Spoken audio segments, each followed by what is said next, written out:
നമസ്കാരം. എല്ലാ മാന്യ പ്രേക്ഷകർക്കും ശ്രീഭദ്ര ജ്യോതിഷത്തിലേക്ക് വീണ്ടും സ്വാഗതം. നമ്മൾ പുതിയ ഒരു മലയാള വർഷത്തിലേക്ക് കടക്കുകയാണ്. കൊല്ലവർഷം 1200 എന്ന വർഷത്തിലേക്ക് ആഗസ്റ്റ് മാസം 17-ാം തീയതി കടക്കുകയാണ്. ശരിക്കും ആഗസ്റ്റ് 16-ാം തീയതിയാണ് അടുത്ത കൊല്ലവർഷം ആരംഭിക്കുന്നത്. അതായത് സൂര്യൻ്റെ രാശി സംക്രമം നടക്കുന്നത്. ആഗസ്റ്റ് 16-ാം തീയതി സന്ധ്യയ്ക്ക് ശേഷമാണ് ഈ രാശി സംക്രമം നടക്കുന്നത് കൊണ്ട് പിറ്റേ ദിവസം മുതലാണ് നമ്മൾ 1-ാം തീയതിയായിട്ട് കണക്കാക്കുന്നത്. അങ്ങനെ ഓഗസ്റ്റ് 17-നാണ് കലണ്ടർ പ്രകാരം ചിങ്ങം 1-ാം തീയതി വരുന്നത്. അപ്പോൾ ചിങ്ങം 1 മുതൽ കർക്കടകം അവസാനം വരെയുള്ള ആ കാലയളവിലുള്ള ഫലങ്ങളാണ് നമ്മൾ നോക്കുന്നത്. അതായത് 1200 എന്ന് പറയുന്ന കൊല്ലവർഷം.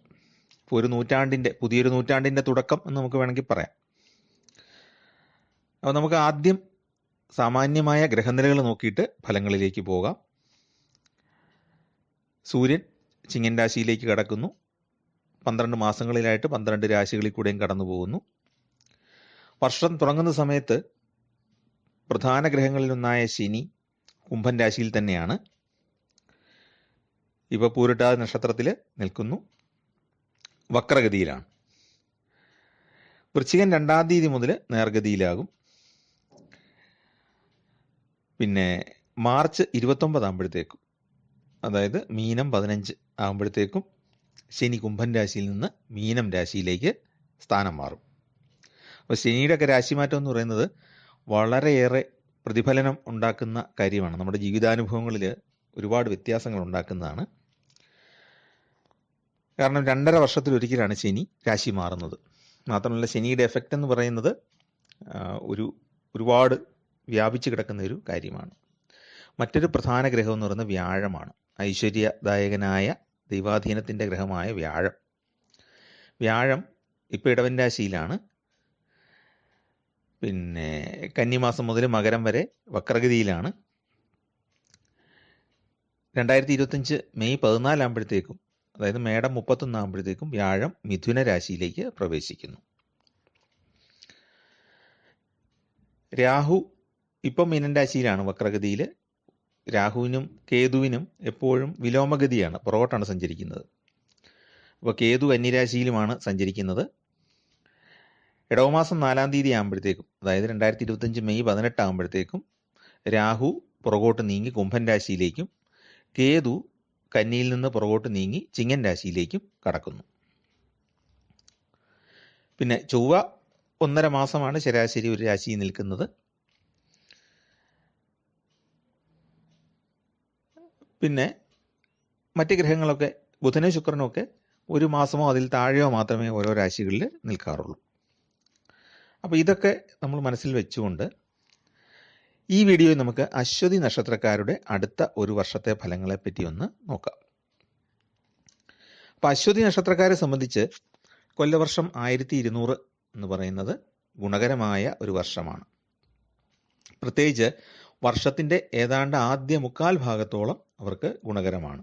വർഷത്തിൻ്റെ പകുതി നന്നായിട്ട് ഗുണകരമാണ്.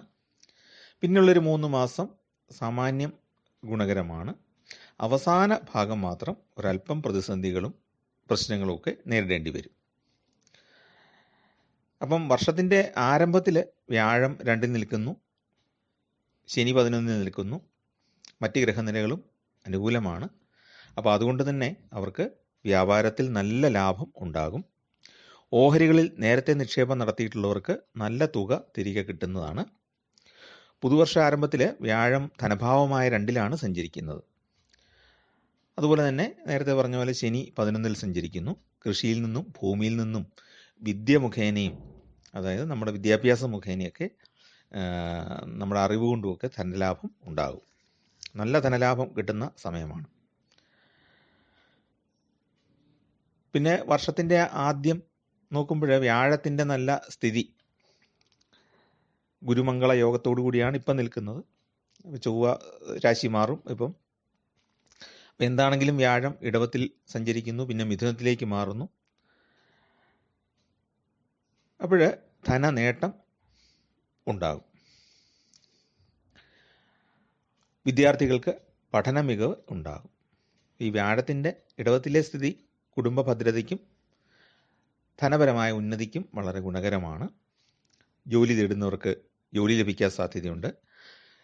ജോലിയിൽ പദവികൾ അല്ലെങ്കിൽ സ്ഥാനക്കയറ്റം ഉണ്ടാകാനുള്ള സാധ്യതയുണ്ട്. ശമ്പള വർധനവുണ്ടാകും.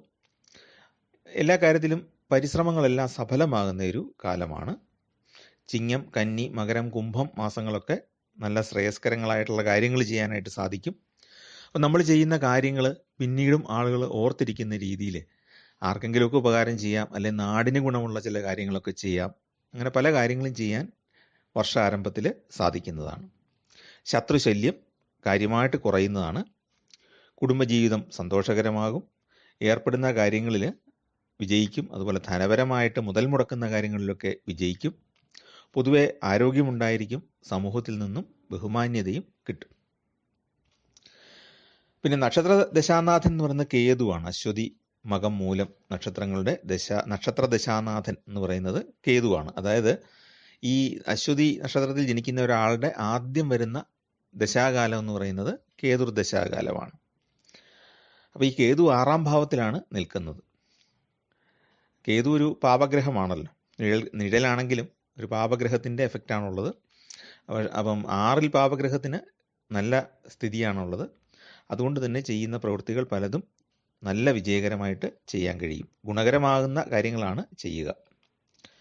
രാഹു ആണെങ്കിൽ 12ലാണ് നിൽക്കുന്നത്. അപ്പം ഈ രാഹു 12 നിൽക്കുമ്പം വലിയ ദോഷങ്ങളും ദുഃഖങ്ങളൊക്കെ ഉണ്ടാകുമെന്നാണ് പൊതുവെ പറയാറുള്ളതെങ്കിലും ഈ വ്യാഴത്തിൻ്റെ രാശിയിലാണ് രാഹു ഇപ്പോൾ സ്ഥിതി ചെയ്യുന്നത്. അതുകൊണ്ട് തന്നെ കാര്യമായ ദോഷമൊന്നും മേടക്കൂറുകാർക്ക് ചെയ്യല. അശ്വതി നക്ഷത്രം മേടക്കൂറിലാണല്ലോ വരുന്നത്. 2025 മെയ് 18-ാം തീയതി രാഹു കുംഭൻ രാശിയിലേക്ക് മാറും. അതേസമയത്ത് കേതു ചിങ്ങൻ രാശിയിലേക്കും സ്ഥാനം മാറും. അപ്പോഴീ അനുഭവങ്ങൾക്ക് വ്യത്യാസം വരും. ശനി 11ാം ഭാവത്തിൽ തുടരുകയാണ്. വർഷ ആരംഭത്തിൽ മീനം പകുതി വരെ അവിടെ ഉണ്ടാകും. അപ്പം ഭാവി മുന്നിൽ കണ്ടുകൊണ്ട് ആസൂത്രണം ചെയ്യുന്ന എല്ലാ കാര്യങ്ങളും വിജയിക്കും. വീട്ടിൽ പ്രായമായ ആൾക്കാർ ഒക്കെ ആരോഗ്യം മെച്ചപ്പെടും. പ്രായമായ ആളുകൾ, അച്ഛനമ്മമാരുടെയൊക്കെ ആരോഗ്യം മെച്ചപ്പെട്ട് കാണപ്പെടും. പൊതുവെ വീട്ടിൽ സ്വസ്ഥതയും സമാധാനവും ഉണ്ടാകും. പൂർവിക സ്വത്തൊക്കെ ലഭിക്കാനുള്ള സാധ്യതയുണ്ട്. പക്ഷേ മാർച്ച് അവസാനം 2025 മാർച്ച് അവസാനം ആകുമ്പോഴത്തേക്ക് ശനി 12ാം ഭാവമായ മീനത്തിലെത്തിയിട്ട് രാഹുവുമായിട്ട് യോഗം ചെയ്യും. അപ്പോൾ ഈ ശനിയും രാഹുവും തമ്മിലുള്ള യോഗത്തിൻ്റെ ഒരു പ്രത്യേകത, ശനി ഇരുട്ടിൻ്റെ പ്രതിനിധീകരിക്കുന്ന ഗ്രഹമാണ്. ആത്മീയ പരിവേഷമൊക്കെ ഉണ്ടെങ്കിലും കുറേ കാര്യങ്ങൾ മറഞ്ഞിരിക്കുന്ന ഒരുപാട് കാര്യങ്ങളെ ശനി സൂചിപ്പിക്കുന്നുണ്ട്. അതുപോലെ തന്നെ രാഹുവും ഒരുപാട് ഹിഡൻ ആയിട്ടുള്ള മറഞ്ഞിരിക്കുന്ന കാര്യങ്ങൾ, അല്ലെങ്കിൽ ഗോപ്യമായ ഗുഹ്യമായ കാര്യങ്ങളൊക്കെ സൂചിപ്പിക്കുന്നുണ്ട്. അപ്പോൾ ശനിയെ അന്ധകാരഗ്രഹമെന്നും രാഹുവിനെ മായാഗ്രഹം എന്നൊക്കെയാണ് പലപ്പോഴും നമ്മുടെ ലോക്കൽ ലാംഗ്വേജിൽ പറയാറുള്ളത്, പ്രാദേശിക ഭാഷയിൽ നമ്മൾ പറയാറുള്ളത്. അപ്പോൾ ഈ മായാഗ്രഹവും അന്ധകാരഗ്രഹവും കൂടെ യോഗം ചെയ്യുമ്പോൾ നമ്മുടെ സ്വഭാവത്തിൽ തന്നെ അതിൻ്റെ ഒരു വ്യത്യാസം അനുഭവപ്പെടും. ഇവർ യോഗം ചെയ്യുന്ന കാലം പല കാര്യങ്ങളും മറച്ചു വെച്ച് പ്രവർത്തിക്കാൻ നമ്മൾ നിർബന്ധിതരാകും. അല്ലെങ്കിൽ നമ്മുടെ പ്രവൃത്തിയിലും ജീവിതത്തിലുമൊക്കെ ഒരു മറവ് അനുഭവപ്പെടും. ചില കാര്യങ്ങൾ നമുക്ക് മനസ്സിലാകുകയില്ല, ചില കാര്യങ്ങളിൽ നമ്മൾ മറ്റുള്ളവരിൽ നിന്ന് മറച്ചു വെക്കും. അപ്പോൾ അങ്ങനെയൊക്കെ ഈ സമയത്ത് അനുഭവിച്ചേക്കാം. പിന്നെ ശനിയുടെയും രാഹുവിൻ്റെയും യോഗം മൂലം പല നിർണായക ഘട്ടത്തിലും സഹായം ലഭിക്കാതെ വിഷമിക്കുന്ന അവസ്ഥയും ഉണ്ടാകാം. പക്ഷേ രാഹു 11ലേക്ക് വരുന്നത് കൊണ്ട് പ്രതിസന്ധി ഉണ്ടായാലും അത് തരണം ചെയ്യാനായിട്ട് സാധിക്കുന്നതാണ്. അപ്പോൾ അത് വളരെ പ്രധാനമാണ്. ആത്മീയ കാര്യങ്ങൾക്കായിട്ട് ധനം ചെലവഴിക്കും. തീർത്ഥയാത്രകളൊക്കെ ചെയ്യാനും സാധ്യതയുണ്ട്. വർഷത്തിൻ്റെ അവസാനമാകുമ്പോഴത്തേക്ക് പല പല ഗ്രഹാവസ്ഥകളും മാറി മാറി വരുന്നതാണ്. അപ്പോൾ ഈ ശനിയുടെയും രാഹുവിൻ്റെയും വ്യാഴത്തിൻ്റെയൊക്കെ മാറ്റം വരുന്നത് കൊണ്ട് ഇപ്പോൾ വ്യാഴം 3ലേക്കാണ് അശ്വതി നക്ഷത്രക്കാർക്ക് വരുന്നത്. ഇടവത്തിൽ നിന്ന് മിഥുനത്തിലേക്ക് വ്യാഴം മാറുമ്പോൾ 3ാം ഭാവത്തിൽ വ്യാഴം വരും. 3ൽ വ്യാഴം വരുമ്പം വ്യാഴത്തിൻ്റെ ഗുണഫലങ്ങൾ വളരെ കുറഞ്ഞേ നിൽക്കുകയുള്ളൂ. വ്യാഴം മറഞ്ഞു എന്ന് പലപ്പോഴും പറയാറുണ്ട്. പ്രശ്നമൊക്കെ വെക്കുമ്പോഴാണ് 3ൽ വന്നാൽ വ്യാഴം മറഞ്ഞു എന്ന് നമ്മൾ പറയും. അപ്പം അതുകൊണ്ട് തന്നെ ആ ദൈവാധീനത്തിൻ്റെ ഒരു കുറവ് അനുഭവപ്പെടും. അപ്രതീക്ഷിത ധനനഷ്ടമുണ്ടാകാം. ആരോഗ്യ പ്രശ്നങ്ങളൊക്കെ നേരിടേണ്ടി വരും. കുടുംബത്തിൽ അഭിപ്രായ വ്യത്യാസങ്ങൾ ആരംഭിക്കും. ഉദര സംബന്ധമായ ക്ലേശങ്ങൾ പലതും അനുഭവിക്കേണ്ടതായിട്ട് വരും. മറ്റൊരു പ്രധാന പ്രത്യേകത, കേതു സന്താനഭാവമായ ചിങ്ങത്തിലേക്കാണ് വരുന്നത്. അതായത് 5ലേക്ക് വരികയാണ്. 6ൽ നിന്ന കേതു പുറകോട്ട് നീങ്ങി 5ലേക്ക് വരും. അപ്പോൾ കേതു ഒരു പാപഗ്രഹമാണല്ലോ. പല പല മാനസിക വിഷമങ്ങൾ ഉണ്ടാക്കുന്ന പാപഗ്രഹമായതുകൊണ്ടും രാഹുവിൻ്റെ ദൃഷ്ടി ഈ ചിങ്ങൻ രാശിയിലേക്ക് വരുന്നത് കൊണ്ടും കുറേ മനപ്രയാസങ്ങൾ, സന്താനങ്ങളെ ഓർത്തോ അല്ലെങ്കിൽ നമ്മൾ ഉദ്ദേശിച്ച രീതിയിൽ സന്താനങ്ങൾക്ക് കഴിവ് പ്രകടിപ്പിക്കാൻ പറ്റാത്തത് കൊണ്ടുള്ള വിഷമമോ ഒക്കെ ഉണ്ടാകാം. അല്ലെ സന്താനങ്ങളുടെ പ്രവർത്തനങ്ങൾ നമ്മുടെ ആശയങ്ങൾക്ക് വിരുദ്ധമായിട്ട് വരികയോ അങ്ങനെ എന്താണെങ്കിലും, അല്ലെങ്കിൽ സന്താനങ്ങളുമായിട്ട് കോൺഫ്ലിക്റ്റുകൾ നിരന്തരമായിട്ട് ഉണ്ടാകാം, ആശയപരമായ സംഘർഷങ്ങൾ. അപ്പോൾ അങ്ങനെയൊക്കെ ഉണ്ടാകാനുള്ള സാധ്യത ഉണ്ട്. അപ്പോൾ നമ്മളിത് ഈ ജ്യോതിഷം എന്ന് പറയുന്നത് എപ്പോഴും ഒരു വഴികാട്ടിയാണ് എന്നുള്ള രീതിയിൽ എടുക്കണം. അപ്പോൾ ഈ കാര്യങ്ങളൊക്കെ പറയുന്നത് നമുക്ക് കുറേ നല്ല കാലങ്ങളുണ്ട് ഈ വർഷത്തിൻ്റെ ഏതാണ്ട് മധ്യത്തോളം. ഈ സമയത്ത് നമ്മൾ കുറച്ച് സേവിങ്സ് ഒക്കെ കരുതി വെക്കണം. എന്നിട്ട് നമുക്ക് ഈ ബുദ്ധിമുട്ടും പ്രതിസന്ധിയൊക്കെ വരുന്ന സമയത്ത് അത് നല്ല രീതിയിൽ ഉപയോഗിക്കാനായിട്ട് സാധിക്കും. അപ്പോൾ അങ്ങനെ ഒരു പോസിറ്റീവായ സെൻസിൽ എടുത്താൽ മതി. അല്ലാതെ 9 മാസം കഴിഞ്ഞ് 10 മാസം കാലാവധി കഴിയുമ്പോഴത്തേക്കും, വർഷത്തിൻ്റെ അവസാനം ആകുമ്പോഴത്തേക്കും എനിക്ക് ദോഷകരമാണ്, അതുകൊണ്ട് ഞാനൊന്നും ചെയ്യുന്നില്ല എന്ന് പറഞ്ഞ് മാറിയിരിക്കുന്നതിന് പകരം വർഷത്തിലെ ഈ ആദ്യത്തെ 10 മാസത്തോളം നല്ല ഒരു കാലയളവാണ്. വളരെയേറെ അനുഗ്രഹങ്ങൾ കിട്ടുന്ന ഒരുപാട് അവസരങ്ങളുണ്ടാകും. ഈ അവസരങ്ങൾ നന്നായിട്ട് ഉപയോഗിക്കുകയും അതേപോലെ തന്നെ ജോലിക്കൊക്കെ ആ സമയത്ത് ശ്രമിക്കാം.